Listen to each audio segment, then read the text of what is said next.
Let me start the Zoom. See if it works this time.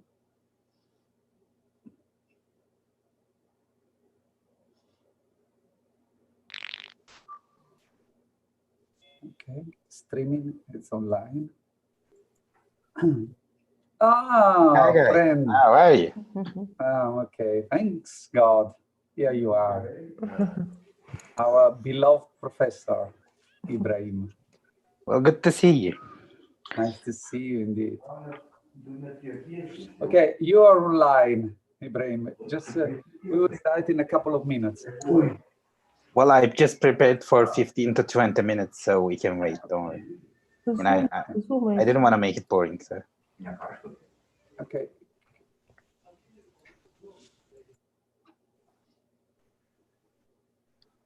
Elena, help me to mute all those there. Just not Ibrahim, of course. Okay.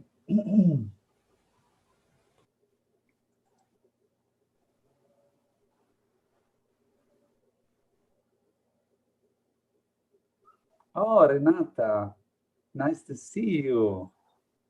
I thought, who's that, Renata? I know her from Lithuania. Nice to see you. Oh, once again, our friend Pirbo.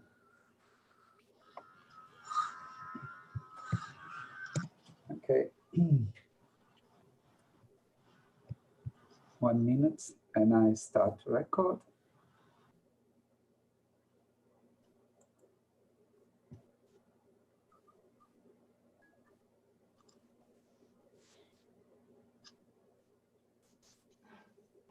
Okay.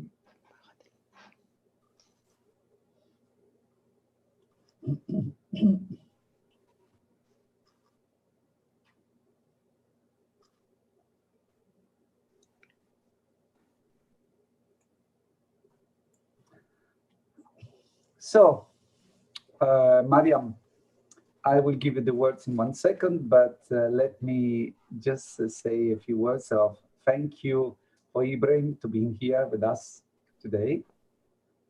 Oh, it's a pleasure to see you. Always. It's a pleasure to host you in our workshop. I'll give the word to Marina Blanco, the Spanish coordinator of Prosocial Values project, and to introduce the event.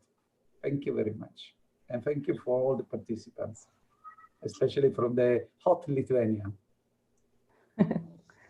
Thank you, Stefano. Okay, this is the third workshop we are organizing today within the Prosocial Values Community International Conference. I'm very happy of meeting online, even online, Ibrahim Delen. I could work with him some years ago, and that is a very good friend and partner in the project.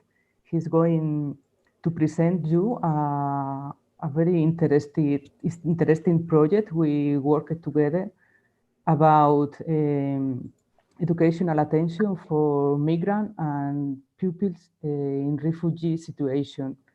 Ibrahim Delen is an associated professor at the Educational Science Department in the University of Uşak in Turkey.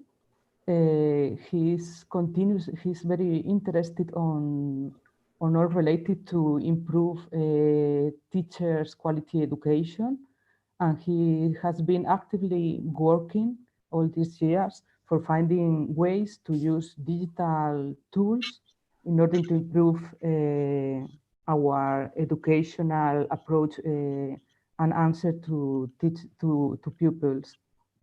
And I think he's going to present a very interesting workshop.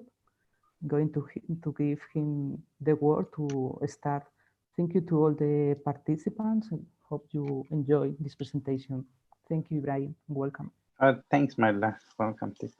So today we will talk about the Educamigrant project, but we will talk about the Educamigrant project from our own perspective and from a perspective that really focuses on science education. And I will later describe why we decided to focus on science education specifically.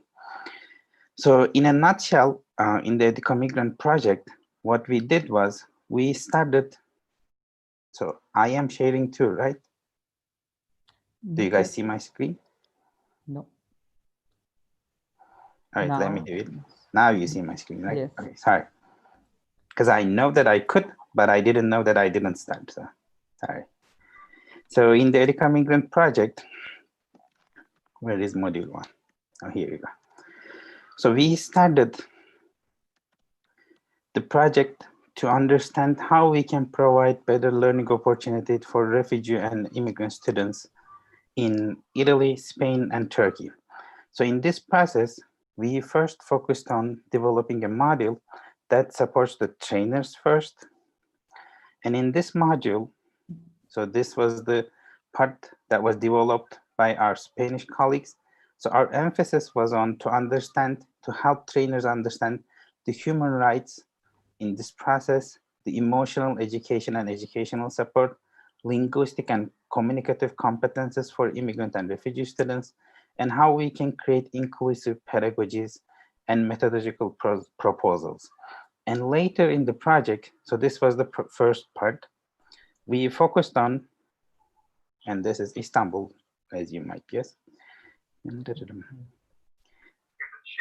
approach to how we actively check. I mean, the definition of accessibility, or the definition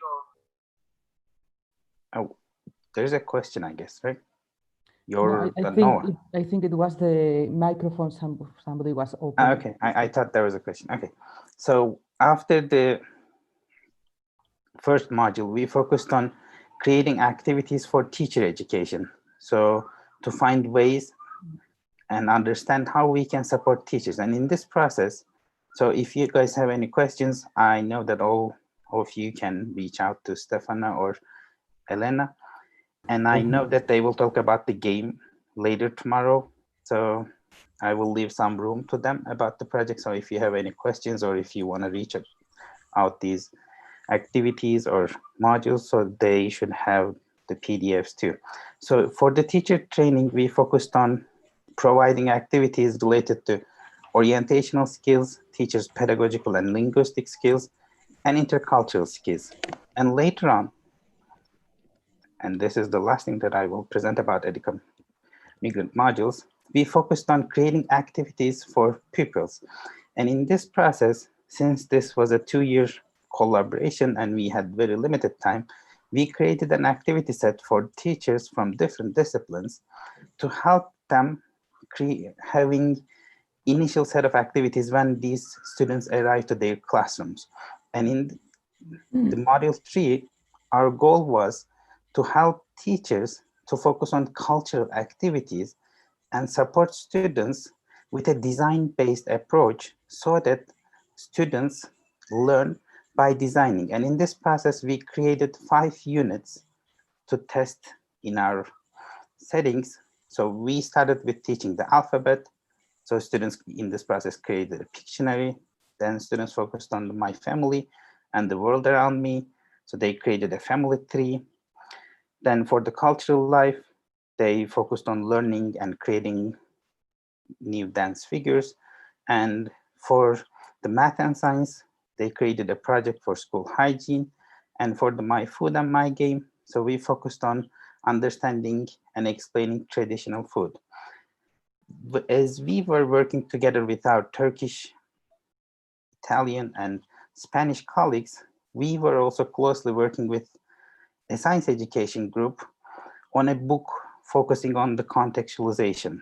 So here I will describe you why we decided to focus on this too. So Ingrid works at UNICEF. So if you guys are interested in the topic, in this book, you will be able to find stories from South Latin America, Europe, Turkey, and Asia to see and find ways of supporting students in different contexts. So in our own context, we realized the gap with an emphasis on the STEM teachers. And when I talk about the STEM teachers today, you can think of science, technology, engineering, and mathematics teachers, okay? And when we say contextualization, we talk about how we can make changes in the classroom settings to respond to the needs of the students actually. The reason why we focused on this relies on the national curriculum in Turkey. So in Turkey, like we do have a national curriculum and it's implemented in the entire country. So when you have students with special needs, you need to find ways to make changes in the curriculum. But that doesn't happen very often. But once the immigrant students started arriving, so this started happening to be the case for all teachers. And in this presentation, we will talk about why this was really missing for the STEM group. And in this process, we worked with the teachers in Uşak. So first we sent out a survey to 187 teachers. Then we closely interviewed middle school science teachers, and we discussed how we can make changes in their own classrooms. And I will explain a couple of little notes as we were moving forward. So first of all, I want you to look at what teachers said when refugee students arrive to their school. So you will see two trends here because there are lots of numbers and I'll help you in the process. As you can see, by just looking at the percentages, you will not see big differences between the STEM teachers and the entire group. When it comes to doing nothing, you will see similar percentages, and you can see that not many teachers are doing many things when these students arrive to the school actually. And we will see these numbers continuing to decline when these students arrive to the classroom. Okay, so here, just remember that these teachers, like a big majority of the teachers, said that they didn't need to know anything about these students and they don't really do anything to make an orientation for the families. But these percentages were comparable between STEM teachers and the entire group.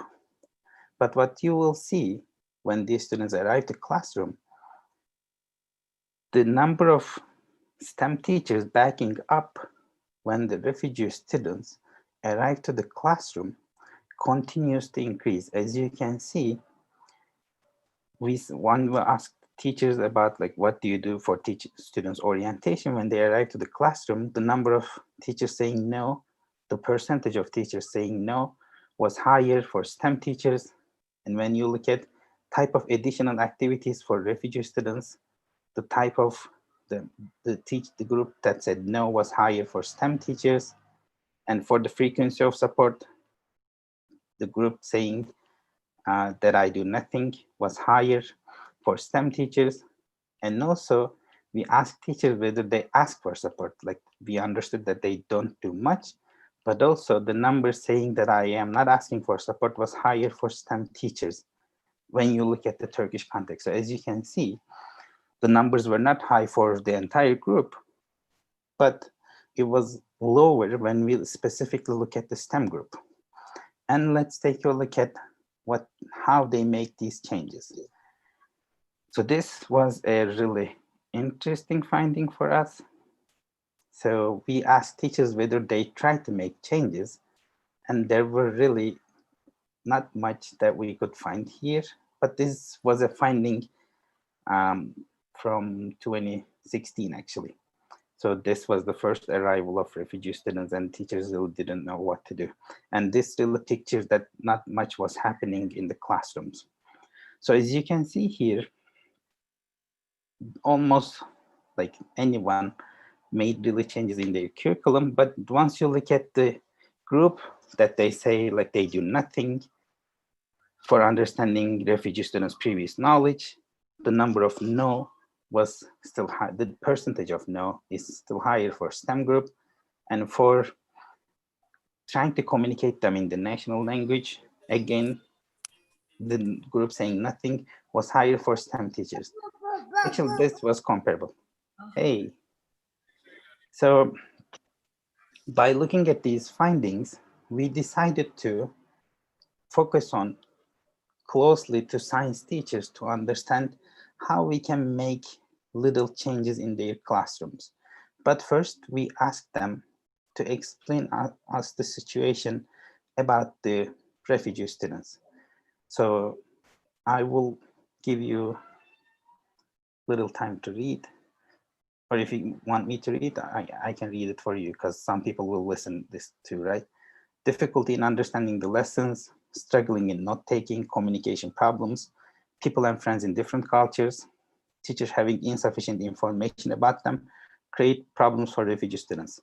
Refugee students' individual differences, readiness, sense of responsibility, culture, language, communication problems, coming to class prepared, revising what is learned in the classroom, math understanding, socioeconomic status, ability to inquire and research, problems for teaching science. So as you can see, the teachers listed a bunch of problems, but I will show you some of them relies on the fact that they don't really know much about these students. So when we interviewed the teachers, we understood that they were looking ways to communicate with these students. And if you have refugee students, and if you know that millions of refugees migrated from Syria, and if you want to translate activities into their own language, which language you would pick? This is the question to understand how many people are listening. What would be the language that you would pick?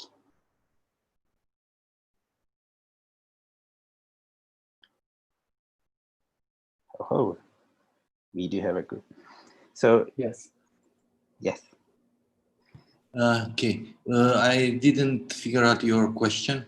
Oh, so like so think yourself as a Turkish teacher, okay? You know that from the news that millions of people migrated from Syria, and you have a researcher in your classroom saying that I can make translation for you. What would be the language that you can ask to translate for these activities? Well, happened once to meet something like this, to be forced to communicate without knowing the language of the others. So I discovered that communication doesn't mean spoken words.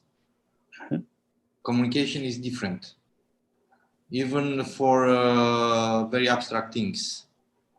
And in a learning environment especially, you can use a lot of options. First of all, trying to find the common grounds by, for instance, sketching, drawing things, color codes, gestures, by hand and so on, touches or not touches, garment and clothing.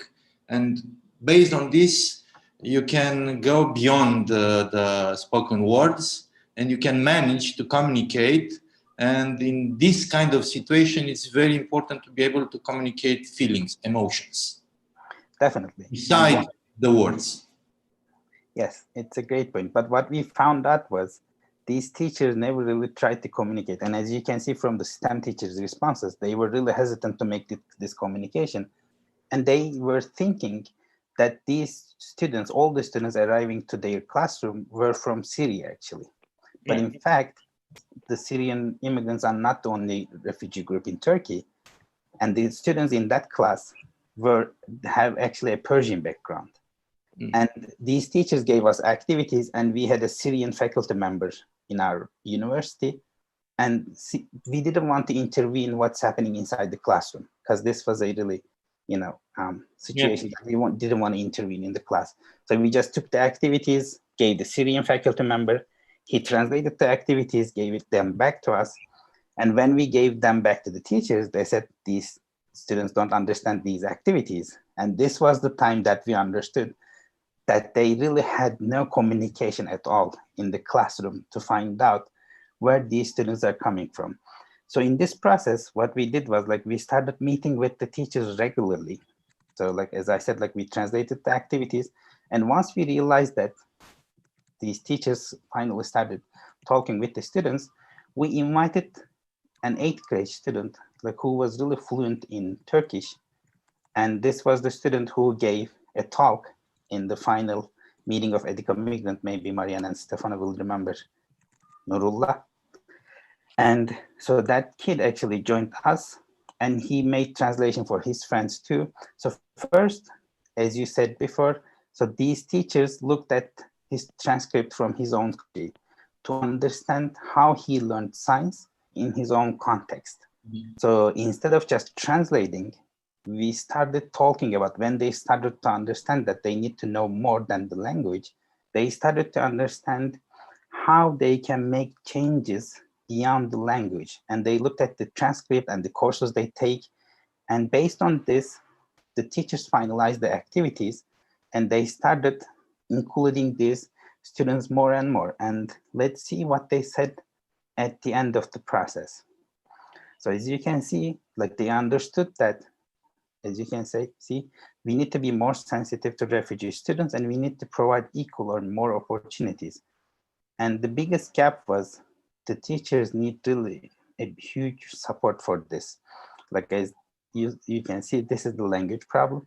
Students should bring a dictionary, they should understand the basic terms. And they stated like this is what they did at the end. They started preparing special visuals for the students and they started giving them roles during the activities. And they started to making change for this group of students. But at the end, the student who was really fluent in Turkish went to a high school that is usually chosen by the low achievers. Can you guess why? So like after completing middle school, this kid was really fluent in Turkish. All the teachers liked him. But when he went to high school, he was supposed to go to a school that is for low achievers.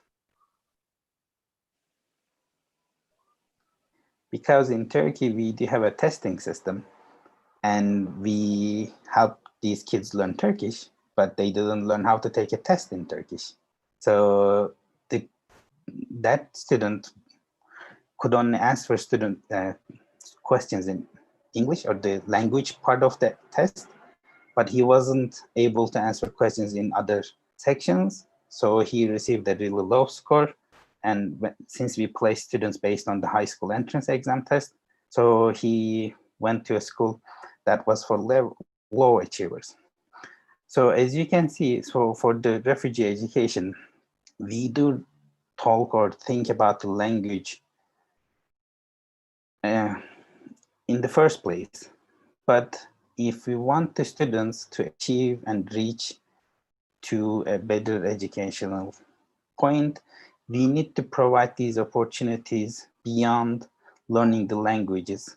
And this is why actually we focused on science in this process for maybe 6 or 7 months.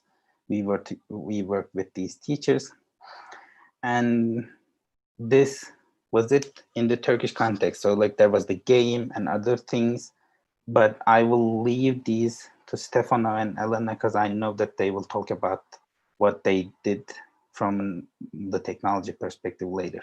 But if you have any questions or comments, feel free to jump in. And I think it took 20 minutes. Okay. Well, I was planning 15 to 20, so. Ibrahim, I Yes. can tell you the Italian point of view about this project. What we have found, we have a lot of things in common, a lot. When we've met your decision makers, when we've met your teachers, and we've been working together on the topic, we have found we have so many things in common, especially on the approach. That was a surprise.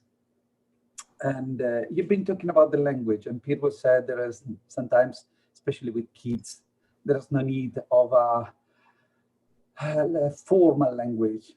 You can have any kind of other language, even the game and play are some strategies. And what we are late, we were late and we should improve, is how to train the teachers. Yeah. You exactly focused on the teacher, because the problem is not concerning the kids, it's not concerning the welcome. Education is the first step of inclusive system in a country, especially refugees coming from trauma, coming from bomb, leaving everything behind with nothing. left but the skin they carry with themselves. And especially in your country, that you have millions of them coming not only from Syria, also the neighbor countries, indeed. And in some way, I noticed that you have common root with them, because the area previously was a common area. The border, the country, is quite recent compared to the ethnic groups. They were moving from part to part in all the areas. And the tradition, the food are the same. And if you goes to Turkish border, there are a lot of Syrian people. They pretend to be Turkish in some way, and they are Syrian indeed, and they very well speak the language. And what I noticed is a kind of resistance by the teachers to change their own formal system of education. Especially, they don't want to deal with a school not focused on results, not focused on marks, not focused on assessment. They put the environment, the atmosphere in the classroom, the participation, like on second phase, on second place, compared to the assessment of the results. I mean, there's still a kind of resistance to apply an old-fashioned methodology of delivering information and wanting a result. I mean, a repeating of this information. And I noticed that we are very common, very similar in our countries. Indeed, that was a surprise. And well, that made me think that as a category, teachers,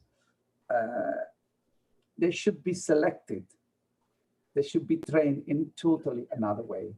I mean, since the beginning in the university, your task, you're a university professor, and they should be taught not to get the results, but to provoke the results into kids, to use a metacognitive attitude with them. And this could be very useful also for refugees. Am I right? Do you notice that my observation is correct? Yeah, and also I really agree with your comment about like we need to teach them with what they will face when they graduate. So for instance, when we were conducting lab activities, my simple rule was like, I always say this to my students, like when I ask you to buy something, the maximum amount is like 10 Turkish liras. If it's more than 10, just let me know, because I know that when they start working in a school like that is in an urban area, they will not have the funds to purchase things, and I want them to adjust to what they will face in 2 years' time. So, so here's a comment. Sorry. Very often it's happened to me to. By the way, do you know about Proust bed?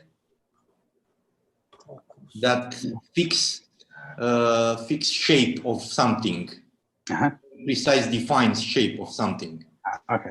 Yeah, educational system very often are this kind of very, very strict, precise designed shapes, which is shorter will be elongated by force, which is longer will be cut off to fit in that fixed, precise shape. Well, in case of not only migrants, but any kind of people in distress with any kind of special need of any kind. For any kind of change, it's true for STEM too. So for instance, like everybody's talking about STEM, and if you go to teacher education institutions, you will see a resistance to teach STEM. They know that they have to do it, but there is always that kind of resistance to change. What I mean is that every time when we discuss about education, it's usually custom to start with the needs. Yeah.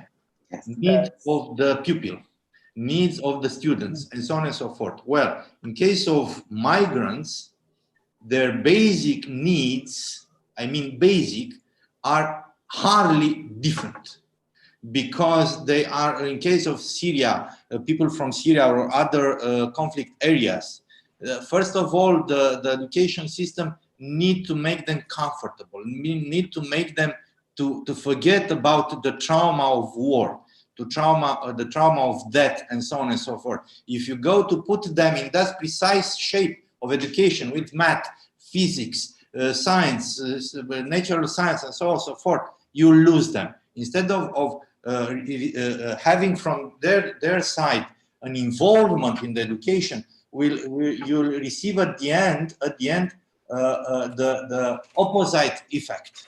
They'll reject not only to be part in the education, but they'll reject the idea of being part in the society. Why? Because that society doesn't understood their basic needs. Okay, Piero, I totally agree with you. We are children of industrial system. Industrial system is looking for something from us. We have here Agnese. She's one of the main representatives of the School Without Marks, which is a movement into our network that is working to research how to apply and to set up a school without assessing as a learning opportunity environment. So Agnese, do you want to say anything about it, that you are fighting for this topic? She's in the car in this moment. Okay. Yeah, I'm in the car. Okay. Do you hear me? Do you hear me? Yes. Yes, we hear you. Okay. Let's try like this. Maybe the line is not so. Now? You should turn off the video camera and speak. We will listen Now? to you. No, it doesn't work. Okay. No. Let's stop video. Okay. Try now without video. Okay. Okay. Say. Okay. Okay. This morning we did like a little experiment in our class, a map experiment. I don't know if it's help me. Una giusta considerazione. How do I say it in English? It's a proper consideration. Thank you. I said, let's add 2 from 0 to not a specific number. And I turned on the timer. I gave 4 minutes to my children to do this exercise. I did like this because I wanted them to arrivare a pensare, come posso dire? Well, to be able to think. Okay, that each one is different from the other. And that I okay, and that I cannot say that you are better than your schoolmate. Sorry. Oh, okay, so when the time finished, I asked them, you arrived at what number? 100, you 12, you 60, you, all the numbers were different. So they were able to think that they are all different. Okay, that's very clear. Okay, I have a question to Ibrahim. Go ahead. Which is the main difference between Turkish and Syrian refugees kids in schools and classroom that you noticed? Well, actually, this is still an adaptation process, but since we have a couple of students in each class, in many classrooms now, so the biggest difference is like probably they are usually quiet when they first arrive, but as the months pass by, they started to adjust. But it usually takes not months, probably at least a year or so for them to adjust to the situation. But it was the same for me too. Like when I started my graduate studies in the US, so I remember myself not speaking when I was doing masters much. The first time that I talked in front of the class was when I started PhD, because they pushed me to front and they said, it's time to talk. So you've been here for a year, time for you to talk. So when you arrive to a country, usually people do not expect you to talk and you are hesitant to talk. So like there are lots of barriers for those students, and I knew the language and it took me a year to adjust. So since they don't know the language, it usually takes more than a year to adjust and join other colleagues in the class. Okay, You know what Ibrahim, Stefano, as the coordinator of Educamigrant, can I add something? No, wait, let me finish. It's very important, Matt. I will give you Okay. the words about Educamigrant. Okay. And the first things I noticed is that there is a gap in economical resources.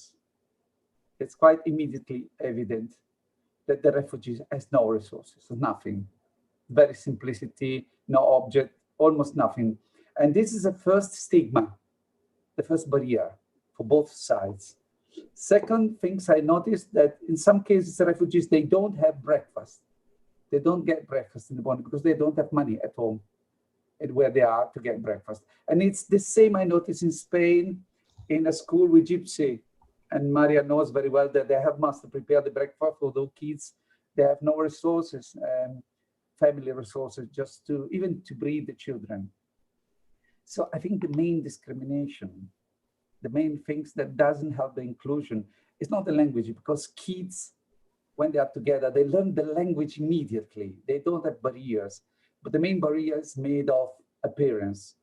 It means about objects. And they pay a lot of attention to objects. And they get grouped with the same objects. They separate the other with no objects. And this one problem, because we are in a society, if we like it or not like it, that gives to money huge value, to resources, and esteem of social class, something that makes you feel better or worse into the society. Even if I admire, and I'm telling you because it was one of the greatest experiences I had to come to you to the mosque last time when I was in Uşak. Really, I keep it in my heart. And when I saw the rich and the poor together in front of God, that was really surprise. And what I noticed there, I didn't notice in the classroom. That's one problem. And the stigma is really has a huge impact. Okay, I'm sorry to say it because it's something that works also in our country. Ahmed. Yes, I am here. Coordinator. Okay, yeah, as the coordinator of Educamigrant, I think that apart from economic problems, we also have cultural problems in refugees. Also, we are both Islamic countries, all of them like Syria, Afghanistan, and Iran, the others, but we have different cultures, you know. So, first of all, we have to choose the problems, we have to solve the problems of culture, I think, and then the other problems. Language, what do you mean? For example, they have different cultures. For example, Syrian children are too shy, but Turkish children are not. No. I mean this. Ahmed, This is because to be shy is not a cultural effect. I'm sorry. To be shy is a condition. And I told you that one of the problems, one of the reason of to be shy is concerning resources, feeling host in a country, feeling included. There are a lot of reasons, not only very few like that. But also we have communication problems with their parents. Well, of course, there are cultural differences. Yes. But what do you mean for cultural differences? Do you mean that you feel the need to homologate them to your culture? No. I mean this, for Also, example, Syrian women don't want to talk with Turkish men. You understand? Yes, I know. Yes, that's the cultural difference, I mean. we cannot communicate with the parents because of these cultural differences. They don't want to communicate with us. Mm-hmm. And why? Because of their beliefs. Different. Do you understand? Syrian women don't want to talk with Turkish men. That's the difference. No, because of the religious. You know? And I was in what is the town close to Adana? Huh? I was in Adana. Yes. And we've been hosted in families, also with women. And at the beginning, there was a kind of the women couldn't give us even the hand, shake hands, culturally. And most of them are almost Syrian or Syrian in Turkey.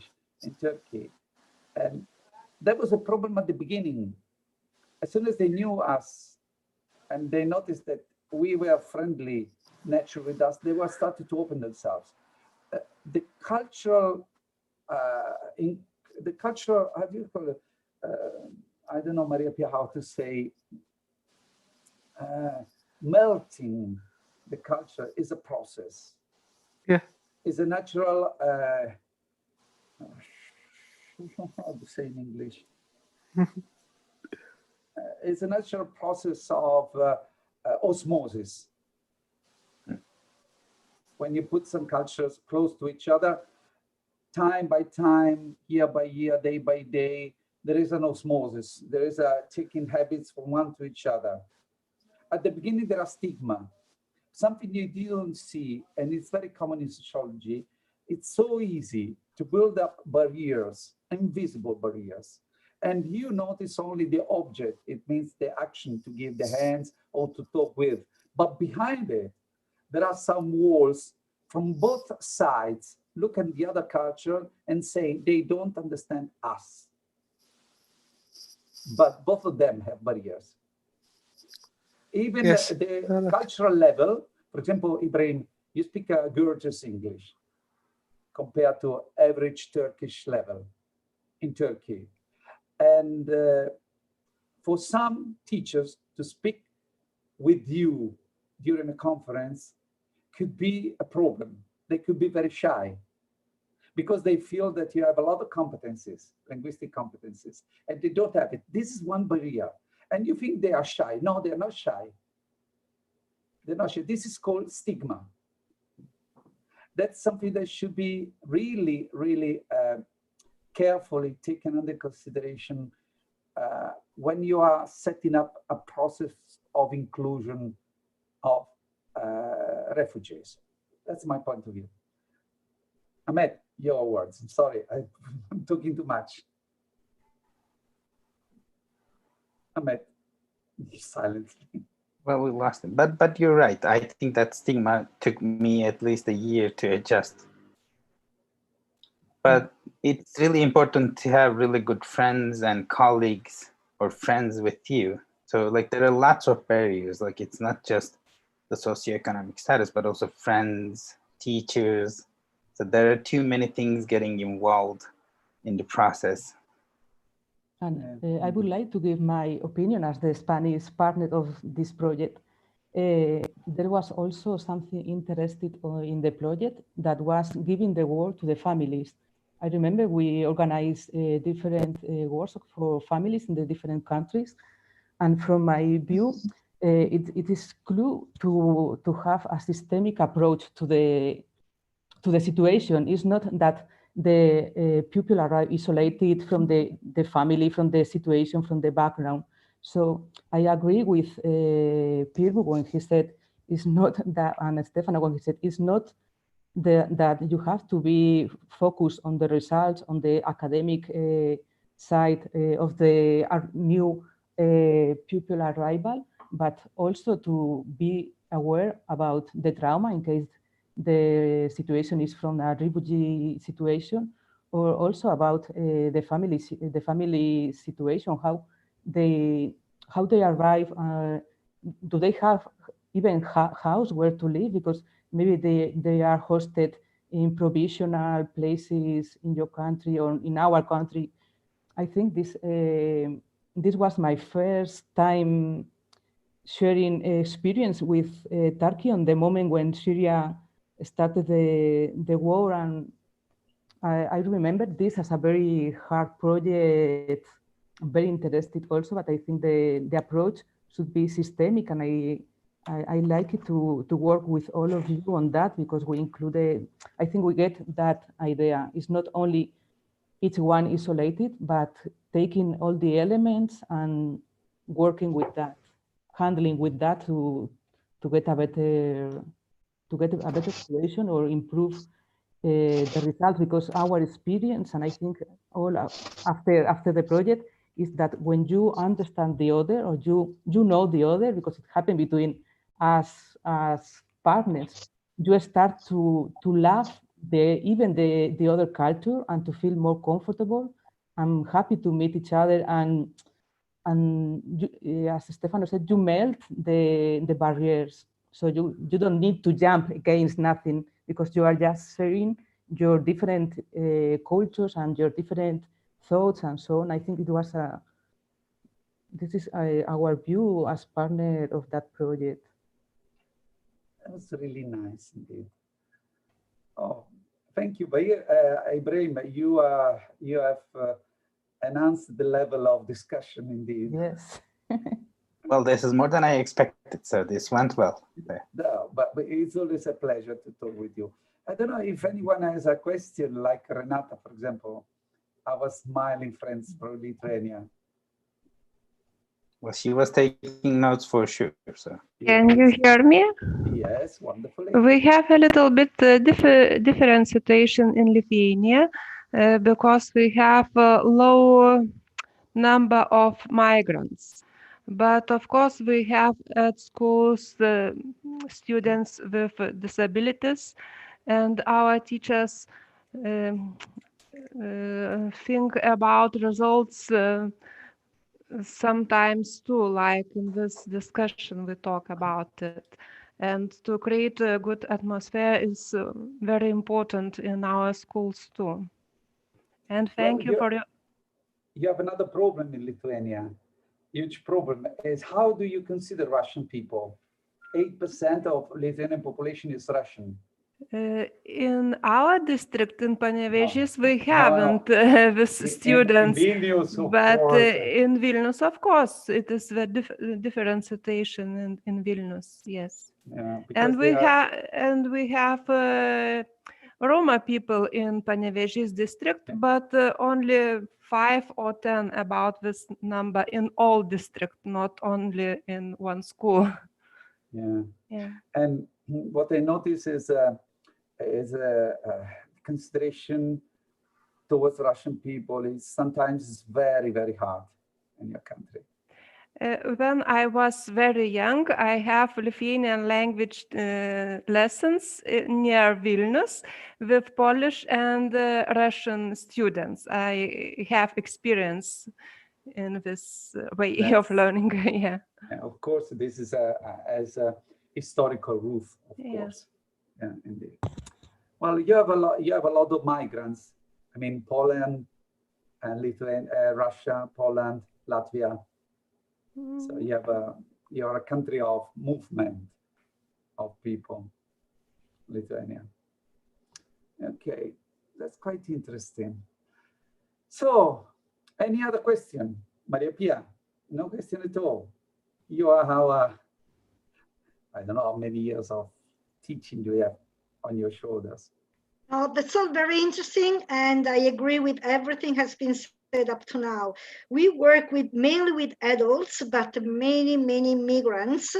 And our problem is they do not come from the same country. They come from all over, from India, Bangladesh, Pakistan, to African countries, Algeria, Tunisia, from all over really, Afghanistan, and so it's even more difficult to approach them because they're different cultures, different languages, and but yes, I find essential the physical approach and the build something, create something together, because when they work together, they make them make them understand, and they manage to communicate somehow. And once they manage to communicate, all the barriers, are lost. If you try to do it only with the language, with the spoken words only, you would never be able to reach the same results.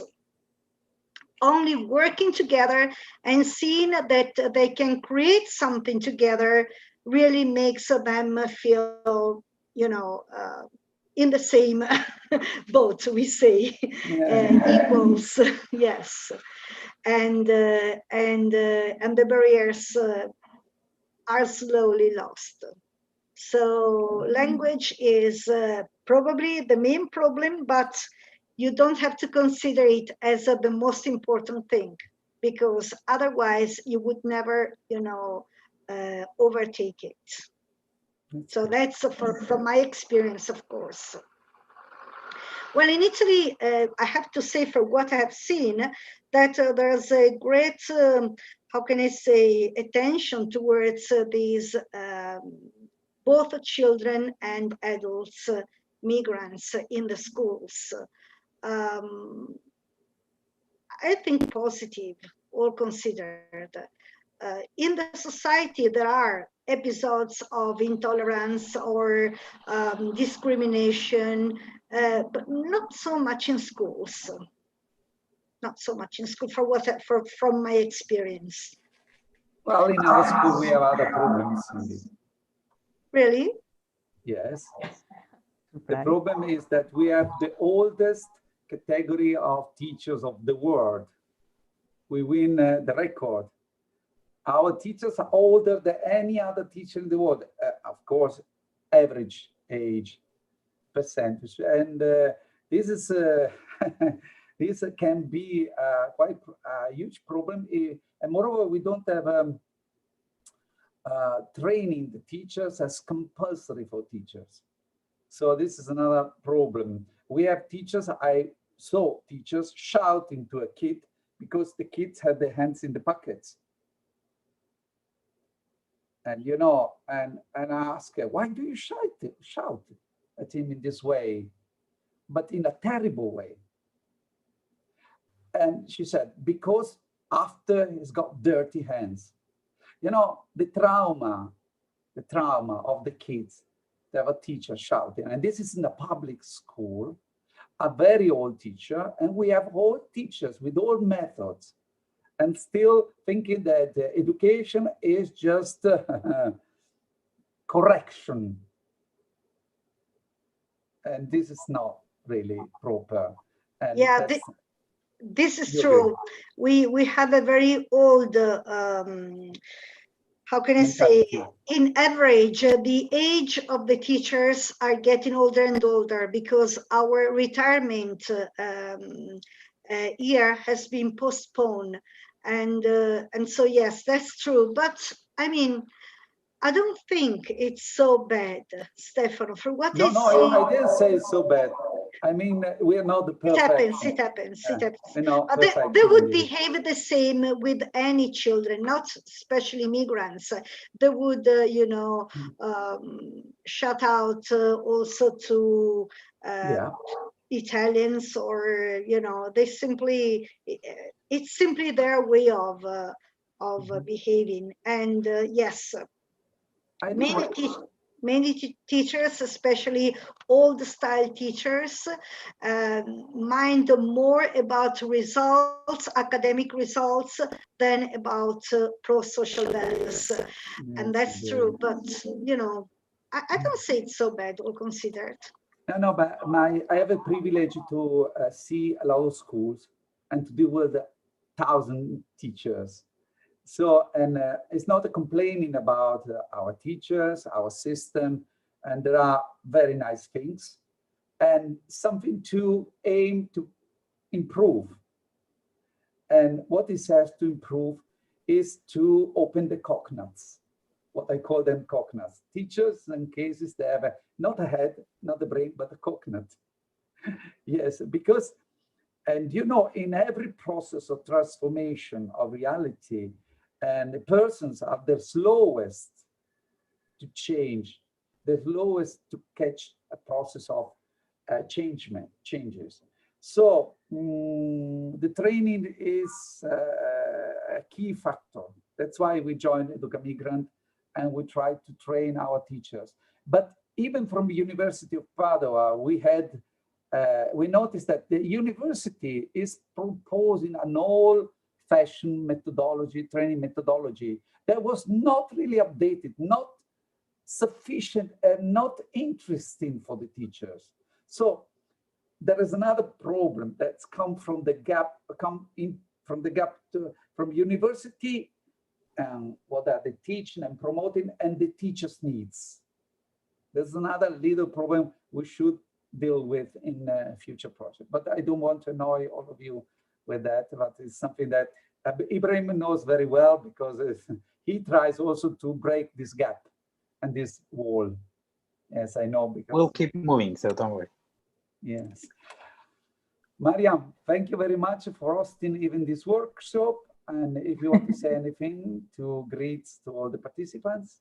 Thank you, everybody, for participating on this interesting. I think the discussion was very nice for everybody. I like it, the level of